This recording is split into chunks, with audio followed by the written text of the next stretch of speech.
혁신도시 공공기관들이 올해 첫 채용 박람회를 열고 올해 채용 규모를 지난해와 비슷한 수준으로 잡았습니다. 정부가 추진 중인 지역인재 광역화 방안이 공공기관 채용 시장의 변수가 될 것으로 보입니다. 연중기획 울산경제 위기에서 희망으로 오늘은 일자리 창출을 위해 지원이 강화되고 있는 청년 창업의 현주소와 과제를 살펴봅니다. 내년 3월 개교를 앞둔 북구 강동구 건립 사업비 120억 원이 국고로 회수될 처지에 놓였습니다. 울산시 교육청이 충분한 준비 없이 무리하게 학교 신설을 추진했다는 비판이 일고 있습니다. 혁신도시에 있는 중구청 신청사 예정지를 275억여 원에 매입하겠다는 울산시의 계획안이 울산시 의회 상임위에서 가결됐습니다.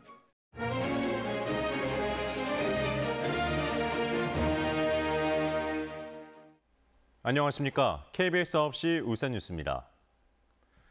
혁신도시 이전 공공기관들의 올해 첫 채용 설명회장에 구직자들이 몰려 공공기관의 높은 인기를 반영했습니다. 지역인재 채용 비율이 정해지지 않은 가운데 울산과 경남을 같은 권역으로 묶는 이른바 광역화가 추진되는 것으로 전해져 논란이 예상됩니다. 남미경 기자입니다. 울산 혁신도시 공공기관의 올해 첫 채용 설명회장. 500여 명의 구직자들로 가득 찼습니다. 전문 면접관의 면접 관련 특강을 들으며 꼼꼼히 메모도 합니다. 기업체 부스에서도 구직자들이 길게 늘어서 공공기관의 높은 인기를 실감케 했습니다. 워라밸도 좋고 이러니까 사기업 이런 데보다는 복지 부분에 있어서도 좋은 점도 많고. 이번 채용 설명회에 1대1 취업 상담과 특강 등이 진행돼 취업자들로부터 큰 호응을 얻었습니다. 울산으로 이전한 공공기관의 지역 인재 채용률은 10개 혁신도시 가운데 2014년부터 4년 연속 꼴찌를 기록하다 지난해에는 지역 인재 채용이 의무화되면서 전국 평균을 웃도는 23.8%까지 올랐습니다. 울산 공공기관들은 올해 채용 규모를 구체적으로 밝히지는 않고 있지만 지역 인재 채용 비율은 지난해와 비슷한 수준을 유지할 것으로 전해졌습니다. 작년과 동일한 수준으로 한 21% 정도 지금 기준으로 잡고 있거든요. 그 정도 수준으로 채용할 예정입니다. 관련법에 따라 공공기관들은 오는 2022년까지 지역인재 채용 비율을 30%까지 끌어올려야 합니다. 이런 가운데 지역인재 채용 범위를 놓고 울산과 경남을 하나로 묶는 광역화가 정부 차원에서 검토되고 있어 변수가 될 전망입니다. 강력화하는 법률에 대해서는 지금 상정이 되어 있는데 소위에서 좀 논의될 예정입니다. 4월달 중에. 지자체 쪽을 면담을 좀 하고 있는 중이고. 지역 인재 채용에서 울산과 경남이 같은 권역으로 묶인다면 4년제 대학이 2곳뿐인 울산 지역 졸업생들은 높아질 경쟁률에 취업 기회가 줄어들 수 있어 논란이 예상됩니다. KBS 뉴스 남미경입니다.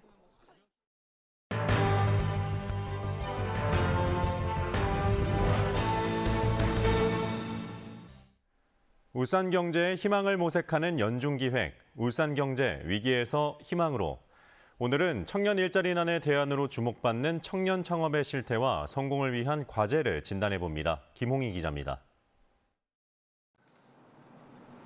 직접 디자인 가구 브랜드를 만들어 창업에 나선 33살 김경석 씨. 지난해 울산시가 청년 창업자들을 위해 조성한 제조 공간인 톡톡 팩토리에 자리 잡았습니다. 입주 1년 만에 매출이 2배로 뛰었고 직원도 3명으로 늘었습니다.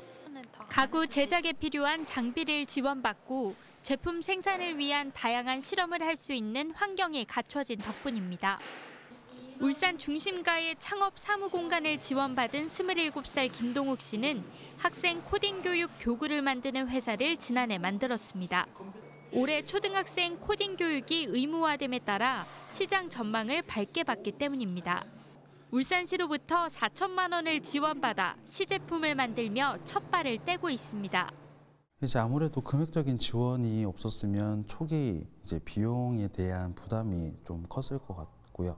사무실 공간 낼 줌으로 인해서 조금 더 편안하게. 두 가지 사례에서 보듯 울산시는 창업자 발굴부터 창업 보육, 본격 사업화 등 단계적 지원을 통해 선순환형 창업 생태계를 추진하고 있습니다. 올해 울산 지역 청년 창업 등 창업 벤처를 위해 투입되는 사업비는 400억 원입니다.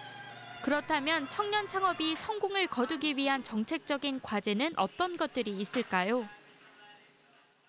청년 창업, 심각한 청년 일자리난에 대한 하나의 대안으로 주목을 받는데요.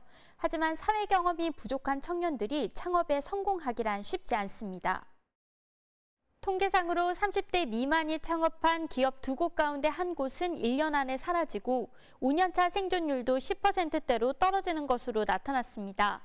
여러 가지 원인이 있겠지만 정부와 지자체의 지원이 창업 초기인 3년 안에 바짝 지원되다가 그 뒤에는 확연히 줄어드는 현실과 맥이 닿아 있습니다. 창업자들은 3년차부터 7년차까지의 기간을 이른바 죽음의 계곡이라고 부르는데요. 이 기간 동안 필요한 맞춤형 지원을 늘리고 또 한 번 실패하더라도 재기를 돕는 프로그램도 함께 마련돼야 창업의 불씨가 꺼지지 않는다고 전문가들은 조언합니다. 천편일률적인 창업 지원도 기관별로 특화하고 내실을 기해한다는 목소리도 나옵니다. 청년 창업을 위해서 다양한 기관에서 지원을 하고 있는데요. 그러나 지원 내용은 청년 창업 공간 제공과 시제품 제작비, 컨설팅 제공 등 중복되는 경우가 많습니다. 중앙정부와 지방정부도 각각 특성에 맞게 역할을 분담하고 중복되는 사업 내용을 없애야 예산 집행의 효율이 높아질 것으로 전망됩니다. KBS 뉴스 김홍입니다. 내년 3월 개교를 앞둔 울산 북구의 강동고 건립 사업비 120억 원이 국고로 회수될 처지에 놓였습니다. 어찌된 일인지 이현진 기자가 취재했습니다. 북구 산하지구에 들어서는 강동고등학교 신축 공사 현장입니다. 19개 학급 규모로 내년 3월 개교 예정인데 현재 20%의 공정률을 보이고 있습니다. 학교 건립에는 국비 120억 원을 포함해 모두 250억 원이 투입됩니다. 당초 울산시 교육청은 학생 수 감소로 학교 신설을 억제하던 교육부를 설득하기 위해 효정고 폐지를 조건으로 강동고 신설을 승인받았습니다. 하지만 효정고 인근에 대규모 아파트 단지가 들어서고 학부모들의 반발이 거세자 시교육청은 효정고 폐지 계획을 전면 백지화했습니다. 대신 울산의 다른 초중고 폐지를 대안으로 제시하고 현재 교육부와 협의를 진행하고 있습니다. 그래 그런 부분 협력 때문에 저희들이 최근에도 계속 그 교육부 방문해가지고 의논 협의 중에 있습니다. 하지만 교육부는 당초 승인 조건을 이행하지 않을 경우 예산 회수 등의 조치가 불가피하다는 입장을 고수하고 있는 것으로 알려졌습니다. 만약 내년 3월까지 협의가 원만하게 이루어지지 않는다면 최악의 경우 국비 120억 원을 다시 반납해야 할 가능성도 배제할 수 없습니다. 이 때문에 시교육청이 사전에 충분한 준비 없이 무리하게 학교 신설을 밀어붙인 게 아니냐는 지적도 나오고 있습니다. KBS 뉴스 이현진입니다. 현대자동차 국내 본사가 지난 1974년 상장 후 처음으로 적자를 낸 것으로 나타났습니다. 현대차는 지난해 사업보고서를 통해 국내 본사가 지난해 593억 원의 영업 손실을 냈다고 공시했습니다. 적자의 원인은 원자재값 상승 등으로 비용이 늘어난 데다 미래 신기술과 관련한 연구개발 투자도 늘었기 때문으로 분석됩니다. 국내 대기업 중 지난해 직원 평균 연봉이 가장 높은 곳은 S-오일로 나타났습니다. 취업 포털 잡코리아가 시가총액 상위 80개사의 지난해 사업보고서를 분석한 결과 S-오일의 직원 평균 연봉은 1억 3,700만 원으로 가장 높았습니다. SK이노베이션의 평균 연봉은 1억 2,800만 원으로 세 번째로 높았고 롯데케미칼은 1억 600만 원으로 역시 평균 연봉이 1억 원을 넘었습니다. 울산 혁신도시에 있는 중구청 신청사 예정지를 275억여 원에 매입하겠다는 울산시의 공유재산관리계획안이 울산시 의회 행정자치위원회에서 원안 가결됐습니다. 울산시는 중구청이 신청사를 짓기 위해 지난해 6월 LH와 중구 교동 일대 3만 천여 제곱미터에 대해 매매 계약을 체결했지만 열악한 재정으로 부지 매입을 포기하고 울산시에 매수를 요청하자 다양한 행정 수요에 대비하기 위해 부지 매입을 결정했습니다. 중구의회가 전국 기초의회 가운데 처음으로 수소경제 선도와 육성 조례안을 제정했습니다. 노세용 의원이 대표와 발의한 이번 조례안은 구청장이 수소경제산업 종합계획을 수립하고 연구, 정책을 지원하는 내용을 담고 있습니다. 노 의원은 울산이 전국 수소 생산량의 절반을 담당하고 있고 전국 수소 배관의 60%를 가지고 있다며 미래 먹거리를 선점하기 위한 의미 있는 조례라고 밝혔습니다. 울산에서 노조가 없는 100병상 이상 병원 노동자 72%가 이른바 공짜 노동에 시달린 것으로 조사됐습니다. 울산노동인권센터와 울산대병원 노조는 기자회견에서 울산 지역 100병상 이상 병원 가운데 노동조합이 없는 병원 직원을 대상으로 근로조건 실태를 조사한 결과 72%의 응답자가 연장수당을 받지 못했다고 답했고 68%가 갑질 피해를 당한 경험이 있다고 응답했다고 밝혔습니다. 오늘 오전 11시 40분쯤 남구의 한 상가 건물 지하 공사장에서 우즈베키스탄 국적의 노동자 45살 A씨가 추락해 숨졌습니다. 경찰은 A씨가 지하 4층에서 장비로 철골을 들어올리던 중 철골이 A씨가 타고 있던 리프트를 쳐 10m 아래로 떨어져 숨진 것으로 보고 정확한 사고 경위를 조사하고 있습니다. 김미영 울산시 의원은 울산시를 상대로 한 서면 질의에서 지진 정책을 효율적이고 속도감 있게 추진하기 위해 지진 전담 부서 신설이 꼭 필요하다고 강조했습니다.